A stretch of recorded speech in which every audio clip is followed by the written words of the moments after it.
Bonjour à tous, aujourd'hui nous allons voir un tutoriel sur la TVA et nous allons apprendre à comprendre le fonctionnement de la TVA. Alors tout d'abord, la TVA, qu'est-ce que c'est? La TVA, c'est un impôt sur la consommation. Elle est collectée par les entreprises. Les entreprises vont servir d'intermédiaire dans cette collecte et ensuite les entreprises vont reverser la TVA à l'État.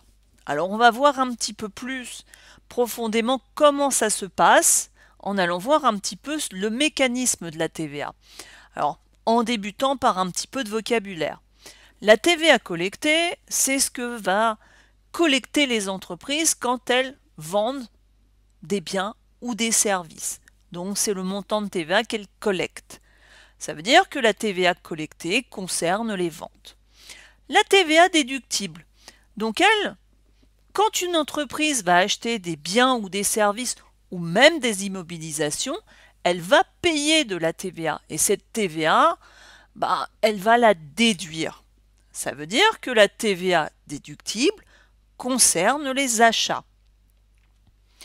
Ce qu'il faut savoir, c'est qu'au niveau de la TVA déductible, elle est éclatée en deux catégories. Nous allons avoir la TVA déductible sur ABS, qui veut dire autres biens et services, et la TVA déductible sur immobilisation. Donc comme son nom l'indique, les IMO, ce sont des biens qui restent plus d'un an dans l'entreprise. Donc on va avoir deux catégories de TVA déductibles. Alors maintenant on va voir des petits calculs à l'aide d'un petit exemple, et notamment comment fonctionne justement la TVA et son calcul. Alors on va avoir l'exemple de l'entreprise Duflix, avec des opérations qui ont été réalisées sur le mois de novembre, des achats de marchandises, des ventes de marchandises, un taux de TVA de 20%, et là, on nous demande de calculer le montant dû à l'État. Comment ça se passe? Tout d'abord, on calcule le montant de la TVA collectée. Donc on prend les 380 000 € hors taxes, qu'on multiplie par le taux de TVA, et on obtient 76 000 €. Ensuite, nous prenons le montant de la TVA déductible, donc nous avons les 120 000 par 20% et on obtient 24 000 € de TVA qui va être déduit. Alors, pour calculer le montant de ma TVA décaissée, donc cette TVA décaissée, c'est le terme qui correspond à la TVA à payer, c'est la même chose, c'est la différence entre la TVA collectée et les différentes TVA déductibles que nous pourrions avoir. C'est-à-dire, dans un premier temps, l'entreprise collecte de la TVA pour l'État, mais quand elle achète, elle va déduire la TVA qu'elle paye. Donc, nous allons avoir le calcul suivant. TVA décaissée, donc on a la TVA collectée de 76 000, moins la TVA déductible de 24 000, donc on a une TVA à décaisser de 52 000 €. Ce sera la TVA qui sera à payer à l'État. Alors nous allons voir maintenant un deuxième exemple, toujours avec le mécanisme de la TVA. Donc on a une entreprise qui est l'entreprise Dufranc qui a géré donc des opérations sur le mois de mai, donc des achats de marchandises à 240 000 € qui ont donc un taux de TVA de 20% et des ventes de 430 000 € avec un taux de TVA de 10%. Alors ça peut arriver dans des entreprises où les taux de TVA à la vente ne sont pas les mêmes que les taux de TVA à l'achat, tout simplement pour bénéficier d'avantages fiscaux. Mais je n'irai pas plus loin dans ces explications.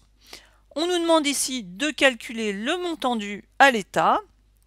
Donc même système de calcul, on calcule le montant de la TVA collectée, donc les 430 000 par 10%, donc 43 000 de TVA collectée, et on calcule le montant de ma TVA déductible, donc 240 000 par 20%. Et on obtient 48 000 €. Qu'est-ce qu'on remarque? Nous remarquons que la TVA déductible est supérieure à la TVA collectée. Ça veut dire que j'ai plus à déduire que ce que j'ai collecté. Ça veut dire en gros que l'État va m'offrir ce qu'on appelle un crédit de TVA. Donc, pour le calculer, c'est le même calcul que la TVA déductible. On fait TVA collectée moins TVA déductible, en sachant que nous aurons du coup un résultat négatif, car la TVA déductible est plus élevée que la collectée.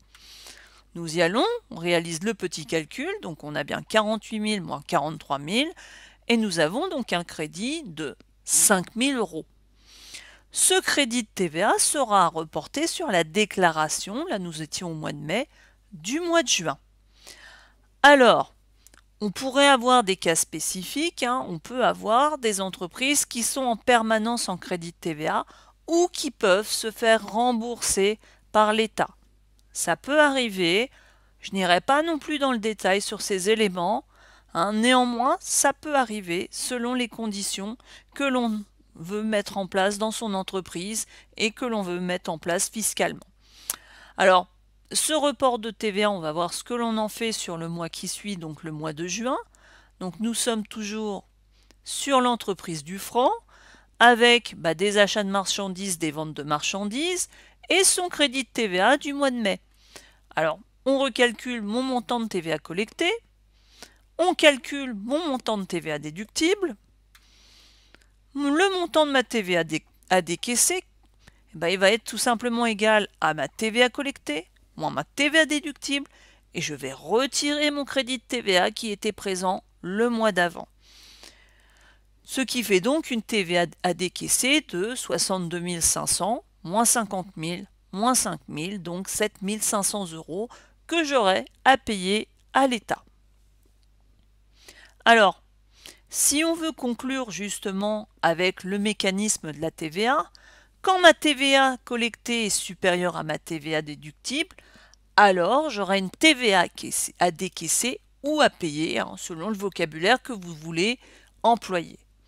Par contre, quand ma TVA collectée est inférieure à ma TVA déductible, dans ce cas, j'aurai un crédit de TVA qui pourra être reporté sur le mois suivant. Donc voilà simplement pour le mécanisme de la TVA. J'espère que ce petit tuto aura été simple pour vous. En attendant, je vous dis à bientôt pour un autre tuto.